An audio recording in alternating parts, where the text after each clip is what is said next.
Halo semuanya, selamat datang kembali di channel Hezek Store. Nah, jadi di video kali ini kita akan lanjutkan kembali pembelajaran kita tentang pemrograman dasar C++ ya. Oke, kemarin kita sudah mempelajari tentang perulangan for. Nah, sekarang tibalah saatnya kita akan mempelajari tentang perulangan while ya. Nah, jadi perulangan while ini tentu sangat berbeda ya. Baik dari formatnya maupun dari cara kerjanya itu berbeda ya ketimbang perulangan for ya. Nah, jadi seperti apa bedanya? Oke, seperti biasa kita siapkan terlebih dahulu include IOStream-nya ya.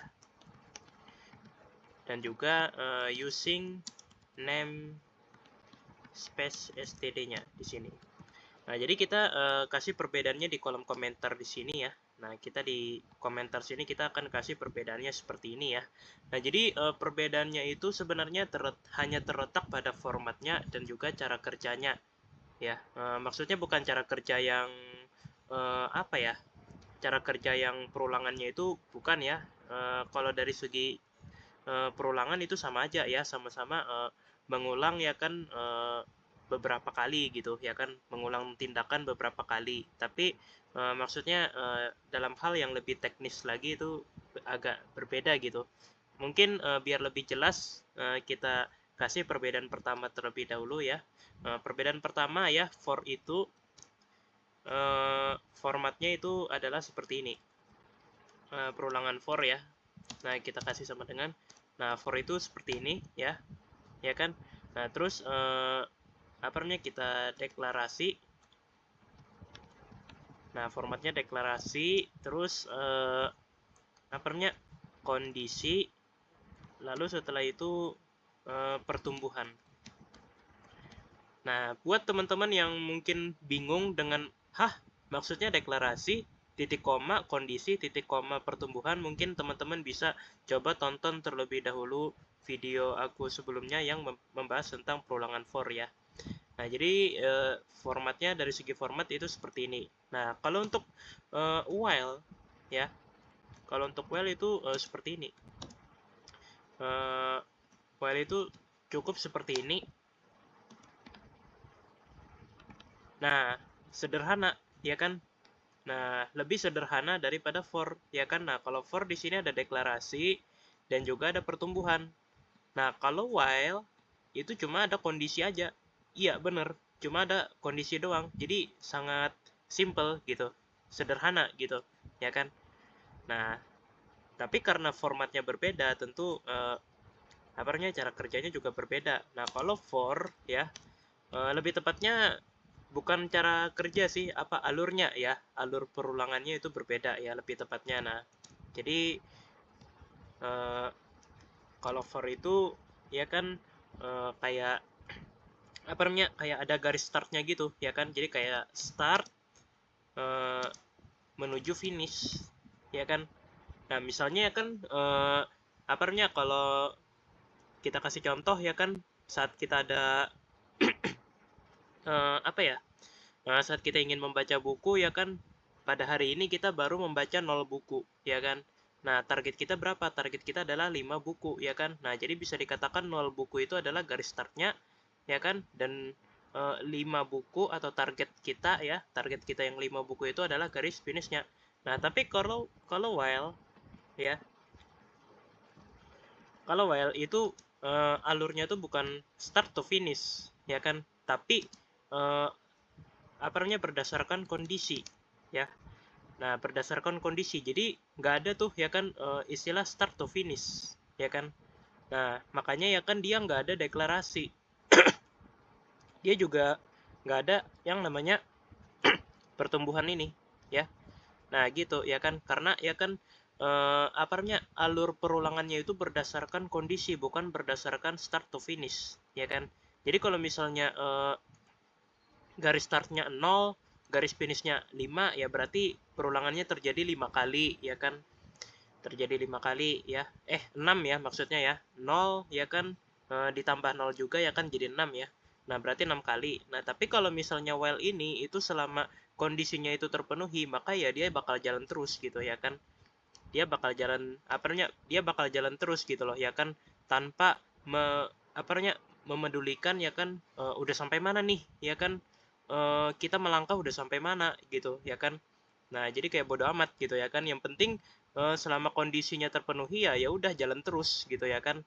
Nah gitu ya kan, jadi sebenarnya mau pakai for atau while itu sebenarnya sama aja ya, tapi sesuai kebutuhan ya kan. Nah kebutuhan kita apa ya kan, itu ya kan yang mesti dipertimbangkan. Nah jadi kalau misalnya kita kebutuhannya adalah perulangan start to finish pakai for. Nah kalau misalnya kita perulangannya itu pakai kondisi ya kan, jadi kayak apa ya, kita tuh nggak usah lah ya kan pakai pakai garis startnya dari mana ya kan, garis finishnya itu dari mana ya kan, kayak nggak jelas gitu loh ya kan, garis startnya di mana, garis finishnya di mana ya kan.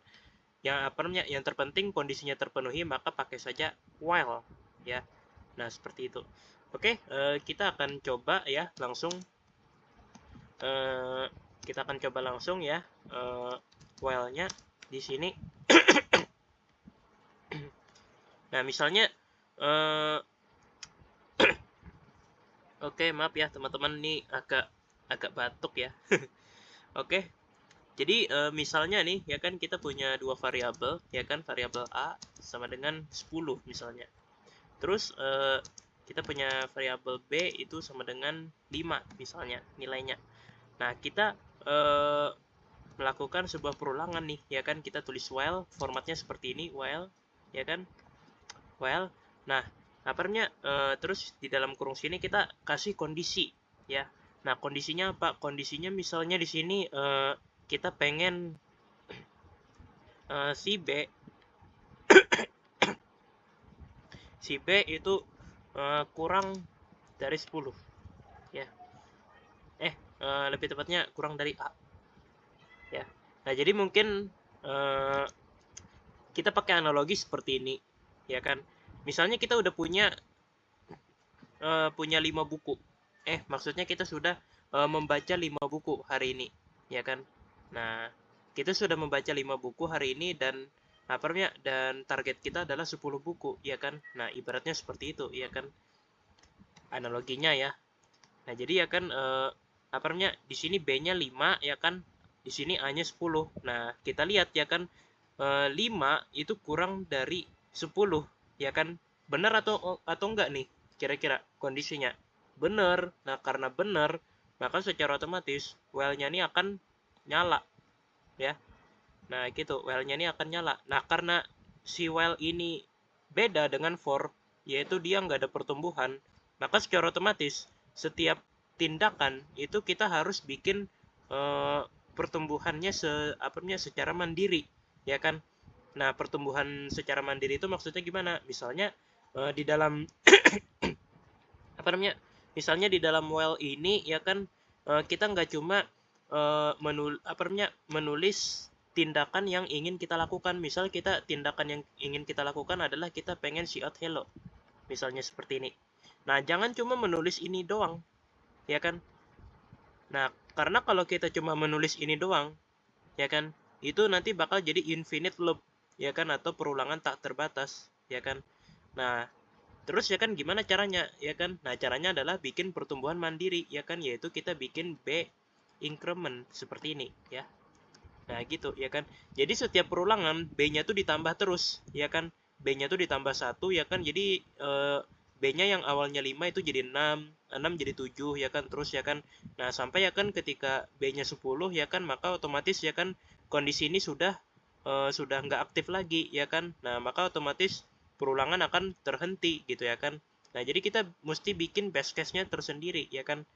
Nah gitu ya kan, maksudnya pertumbuhannya ya, pertumbuhan agar best case-nya itu terpenuhi ya kan. Nah kalau kita nggak bikin B increment seperti ini ya kan, itu nanti best case-nya nggak akan pernah terpenuhi dan perulangan akan terus berjalan. Nah sekarang kita akan lihat berapa kali tulisan hello ini itu keluar di sini di output. Mari kita lihat. Nah kita lihat di sini ada 1, 2, 3, 4, 5. Nah ada 5 ya. Nah gitu ya kan. Jadi ibaratnya ya kan kita kan sudah membaca 5 buku ya kan, dan target kita ya kan hari ini kita pengen membaca 10 buku ya kan. Nah, berarti kita perlu baca berapa buku lagi? Iya, benar, kita perlu membaca 5 buku lagi ya kan. Nah, gitu ya kan. Nah, karena kita karena kita perlu membaca 5 buku, maka ya secara otomatis di sini kita harus membaca 5 buku agar targetnya itu terpenuhi ya. Nah, gitu, target 10 buku itu terpenuhi ya kan. Nah, jadi ya kan bisa dikatakan ya kan jumlah Hello ini itu kita sebut sebagai jumlah buku yang perlu kita baca ya. Jumlah buku yang perlu kita baca yang tersisa ya. Bukan secara keseluruhan. Kalau secara keseluruhan ya 10 ya kan. Tapi yang tersisa ya kan, kita kan udah baca 5 buku ya kan. Nah, kalau kita udah baca 5 buku, masa ya kita baca 10 buku lagi ya kan, ya lebihan dong ya kan. Yang ada kita baca 15 buku ya kan yang ada ya kan. Jadi otomatis ya udah cukup baca 5 buku aja ya kan. Nah, jadi otomatis ya kan Hello-nya tercetak 5 di sini ya kan. Nah, jadi Hello ini melambangkan jumlah buku yang yang mesti kita baca ya kan agar targetnya terpenuhi ya kan untuk saat ini ya. Tapi kalau misalnya B-nya 2 ya kan, kita baru baca buku 2 nih ya kan, kita baru baca 2 buku ya kan misalnya. Nah, kita lihat ya kan di output sini ada berapa Hello-nya? Ada 4, 5, 6, 7, 8. Nah, berarti ada 8 nih ya kan. Nah, artinya apa? Artinya ya kan kita mesti baca 8 buku lagi agar targetnya ini terpenuhi ya kan. Nah, gitu ya kan. Jadi kita udah baca 2 buku ya kan, berarti 8 lagi nih ya kan, baru deh terpenuhi ya kan. Nah, gitu ya kan. Jadi baca buku satu persatu ya kan. Nah, gini-gini ya kan. Nah, ini anggapannya ini buku pertama ya kan. Nah, terus ini buku kedua ya kan yang kita baca ya kan. Nah, ini buku ketiga ya kan. Nah, gitu-gitu dan seterusnya ya. Oke, jadi nangkap ya teman-teman terkait perulangan well. Nah, jadi sebenarnya ya perulangan well ini sebenarnya cukup sederhana ya, lebih sederhana daripada for ya kan, karena dia ya cukup pakai kondisi ini aja ya kan. Nah, gitu ya kan. Tapi ya kan beda ya kan, alurnya tuh beda ya kan. Nah, dia nggak pakai start to finish, tapi dia pakai kondisi ya kan. Nah, gitu ya kan. Jadi selama kondisinya itu terpenuhi ya udah gitu ya kan, dia bakal terus menerus dia bakal terus menerus nyala ya kan, perulangannya tuh akan nyala. Nah, gitu ya. Jadi ini kembali lagi sesuai kebutuhan masing-masing ya teman-teman. Nah, terus kira-kira apakah bentuk well itu hanya seperti ini? Jawabannya adalah tidak ya teman-teman. Bentuk well itu ada 2 ya. Ada well yang sederhana seperti ini, lalu bentuk yang kedua itu adalah duel. Nah, apalagi tuh duel. Nah, jadi duel itu tuh mirip dengan well gitu ya kan. Tapi bedanya apa? Bedanya kalau well ini ya kan dia bakal mencek dulu ya kan apakah kondisinya itu terpenuhi atau enggak. Kalau enggak ya dia enggak bakal nyala. Tapi kalau duel ya kan dia bakal coba mengulang 1 kali dulu ya kan, baru dicek ya kan apakah ini kondisinya terpenuhi ya kan atau enggak nih ya kan. Nah, mungkin biar lebih enak ya kita pakai maksudnya kita tulis saja langsung ya, do seperti ini ya. Nah, jadi formatnya seperti ini, do ya kan, kurung kurawal ya kan, baru setelah itu ya kan di dalam sini kita lakukan apa yang kita mau ya kan. Nah, lalu di luar kurung sini ya kan, nah kita kasih kurung ya kan, maksudnya kita kasih while seperti ini, baru kurung ya kan. Nah, gitu ya kan. Nah, jadi ya kan di dalam sini kita taruh kondisinya apa gitu ya kan. Nah, kondisinya tuh apa gitu. Nah, gitu ya. Nah, jadi ya kan bedanya apa? Bedanya ya kan kalau well ini ya kan dia bakal mencek dulu ya kan ini terpenuhi atau enggak. Kalau enggak ya udah bodo amat ya kan, di skip ya kan well-nya ini. Tapi kalau ini, kalau duel ya kan, walaupun B-nya ini itu maksudnya kondisi yang ini itu nggak terpenuhi, maka dia bakal tetap melakukan satu kali perulangan, satu kali aja ya, satu kali perulangan. Nah, jadi analoginya bisa dikatakan seperti ini. Kalau while ini ya kan, dia itu berpikir sebelum bertindak ya. Nah, berpikirnya tuh apa? Berpikirnya tuh ini ya kan, dia mencek apakah ini kondisinya terpenuhi atau enggak ya kan. Dia berpikir dulu, oh ternyata nggak terpenuhi, ya udah ya kan, jangan deh ya kan, katanya nggak usah dilakuin deh gitu ya kan, kalau emang nggak terpenuhi. Nah tapi kalau do ya kan, dia tuh bertindak dulu ya kan, baru dia berpikir ya kan. Jadi dia nggak peduli ya kan sama ininya, sama kondisinya nih, dia nggak peduli, intinya dia lakukan dulu satu kali ya kan. Nah misalnya si out hello ya kan, nah ya udah dia bakal si out hello dulu ya kan, sebanyak satu kali ya kan. Nah, gitu dia bakal si out hello satu kali ya kan. Nah, terus dia cek ya kan. Nah, baru deh ya kan dia berpikir ya kan di sini ya kan, kalau memang eh, kondisinya terpenuhi, ya ya udah ya kan, dia bakal mengulang lagi tindakannya gitu ya kan. Tapi kalau misalnya enggak ya kan, ya ya udah ya kan, dia stop gitu ya kan. Nah, jadi dia kayak apa ya, jerak gitu ya kan. Dia dia tuh langsung bertindak aja tanpa berpikir ya kan. Nah terus dia jerak ya kan, nah karena dia jerak ya kan, ya udah stop gitu ya kan. Nah katanya gitu. Nah analoginya seperti itu ya.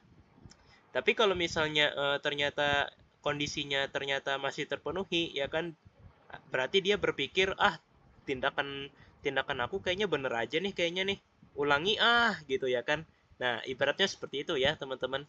Nah, jadi sebenarnya mau pakai well atau mau pakai dual itu ya kembali lagi, itu tergantung dengan kebutuhan masing-masing ya teman-teman. Kalau kalau misalnya kita pengen pakai dual itu biasanya ya kalau kita pengen ngelakuin dulu ya kan, ngelakuin setidaknya satu kali ya, ngelakuin setidaknya satu kali percobaan gitu ya kan. Nah jadi nggak peduli ya kan, walaupun ini nggak terpenuhi ya kan, dia nggak peduli ya kan. Dia bakal ngelakuin satu kali ya kan, ngelakuin satu kali, walaupun pada akhirnya dia menyesal ya kan, dan nggak mau ngelakuin lagi ya kan, akhirnya ya tapi ya tetap aja gitu ya kan, dia bakal tetap melakukan sekali setidaknya gitu ya kan. Nah mungkin kita kasih contoh ya kan, eh, misalnya B-nya 20. Nah kira-kira ya kan kondisi ini terpenuhi nggak? Nggak bakal terpenuhi ya kan, karena ya kan 20 itu tidak lebih kecil dari 10 ya kan. Ya udah berarti well ini skip ya kan, yang ini di skip ya kan. Nah tapi kalau do ya, kalau do dia bakal coba cetak satu kali dulu hello-nya, baru dia coba ya kan, coba cek ya kan, ini apakah terpenuhi, dan ternyata enggak ya kan. Nah karena enggak ya ya udah ya kan, stop ya kan. Nah berarti ya kan secara otomatis outputnya adalah hello satu kali. Nah kita coba. Nah benar ya, hello-nya cuma tercetak satu kali ya kan di sini ya. Nah gitu ya, hello-nya cuma tercetak satu kali ya kan. Nah setelah itu ya kan dia bakal stop ya kan. Nah karena ya kan dia dia nggak memenuhi ya kan kondisinya yang ini ya kan. Nah kurang lebih seperti itu ya teman-teman. Oke, aku rasa segitu saja sedikit pembahasan tentang perulangan while dan juga perulangan do while ya. Semoga dapat dipahami ya teman-teman, dan aku ucapkan terima kasih ya, tak lupa kepada teman-teman semua yang sudah mau menonton video ini sampai selesai ya. Dan yap, sampai jumpa lagi di video-video berikutnya. Dadah.